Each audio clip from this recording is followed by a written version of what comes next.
Hey guys, MileZee here, and welcome to the channel again. And this is my second ever video game review. If you want to go check out my review for Sea of Thieves, I'll leave it in the description below. Card will pop up here as well.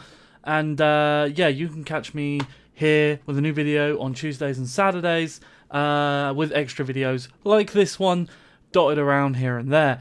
And yeah, I wanted to review this game, Call of Duty Vanguard, because I've got a lot to say. I've got a lot to say.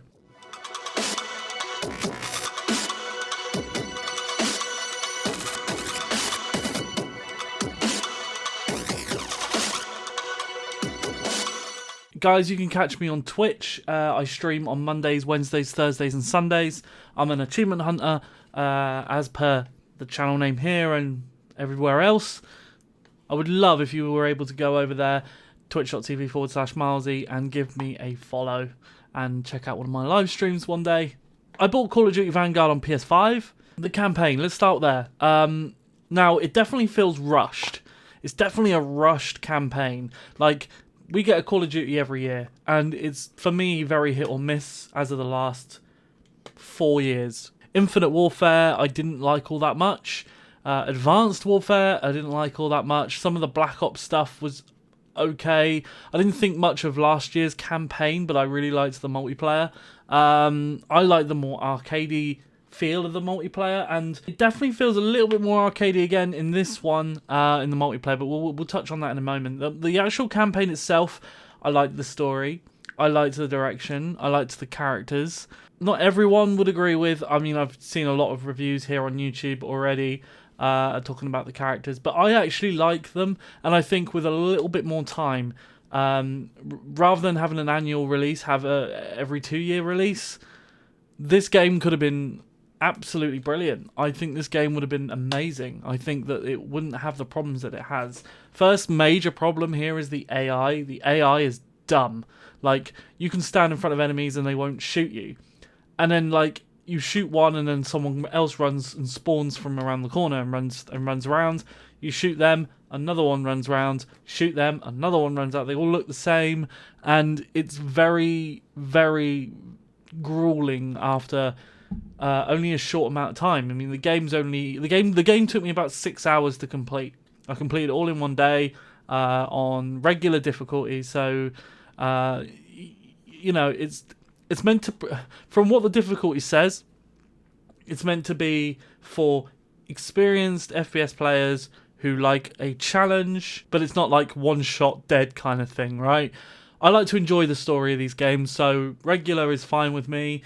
And there's always plenty there for me to sort of chew on. But in regards to this game, I sailed through it very easily. So I'm probably going to go back and revisit it on a harder difficulty now, because, yeah, I just felt like it wasn't a challenge. And I think now I would have held off from reviewing this game, but I just thought to myself, I want to get this review out there.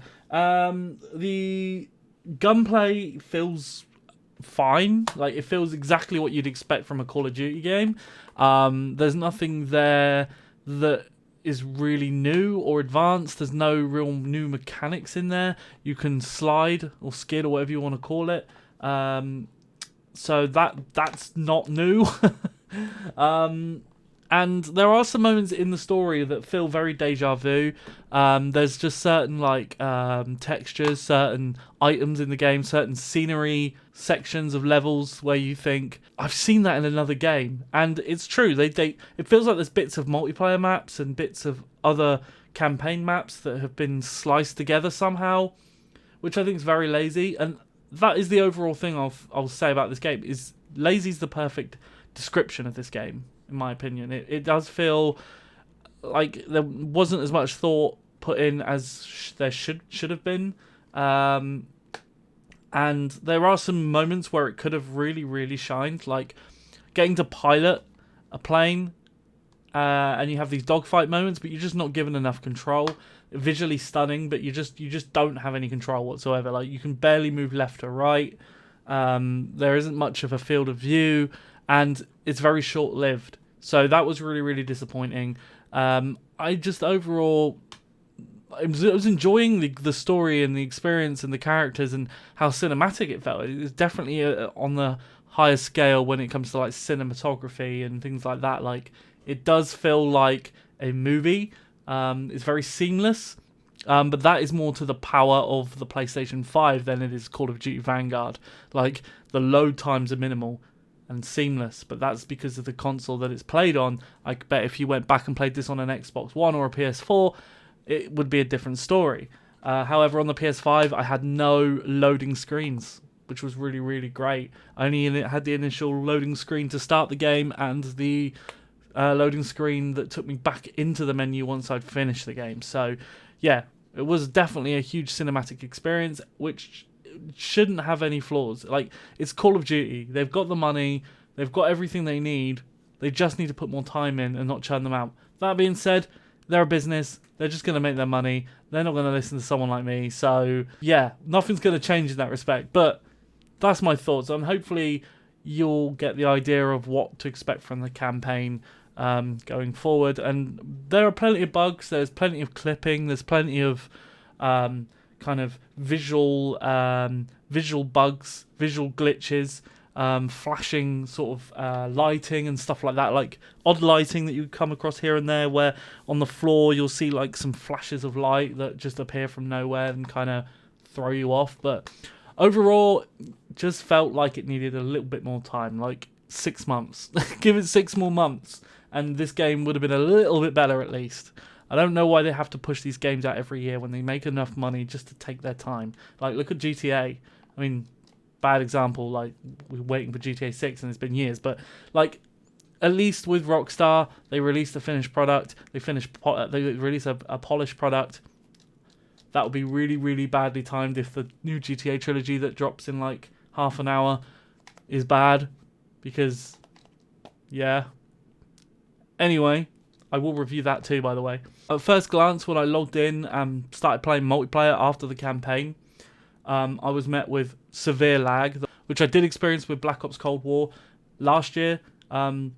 Just terrible lag, terrible stuttering, terrible frame rate drops. In fact, sometimes the frame rate just completely wrecked my Xbox Series X in terms of like turning it off, shutting it off, making it think it's overheating, because the frame rate was that weird. It would go crazy and I'd have to do restarts. Then they fixed it, and then it just happened every now and then. I don't know if it's the Xbox version of that game, so let me know if you have problems with Cold War with that in the comments below if you're on other platforms. So I decided to get it on a different platform this year just to see sort of performance difference, and I have to say the multiplayer is no different in performance. It's definitely server side / peer-to-peer stuff where other players have got really bad internet. I don't know why in 2021 that games like this will let you play if you have really bad connection. Like, you're just making everyone else's lives more miserable. Stop it. Get better internet. And I know that's not hard, not easy for everyone, but don't ruin other people's experiences. And the maps, they've loaded 20 maps on, but they feel rushed. They feel generic. There's nothing special or memorable.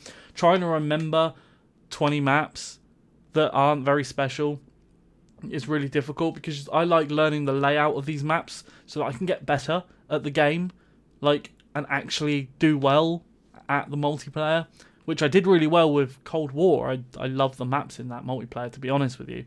But with this one, there were so many maps in rotation that it was hard to memorize things and remember little quirks of the map and little advantages of the maps, whether it's like a little corner or a higher ground as such over the enemy.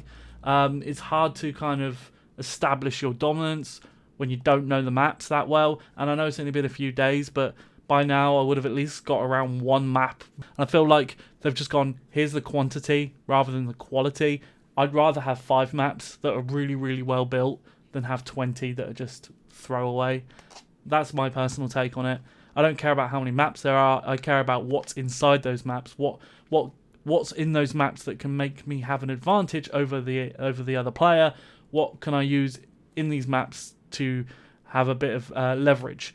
And we were meant to have destructible environments in this game. That never happened, and they seem to have taken it completely out of the advertising. Definitely felt like there were a few things more towards like Battlefield and trying to copy their ideas a little bit. but just a lot worse. And I know 2042 comes out tomorrow. I don't think I'm going to be buying that for a while, purely off my experience with the beta. I know everyone loved it, but I just found it really buggy. I'm going to wait. Kind of wish I bought Battlefield instead of Call of Duty Vanguard now, but it's what it is. Guys, I'm going to give Call of Duty Vanguard a 5 out of 10. It was Call of Duty. It's the annual cinematic experience that is Call of Duty campaigns.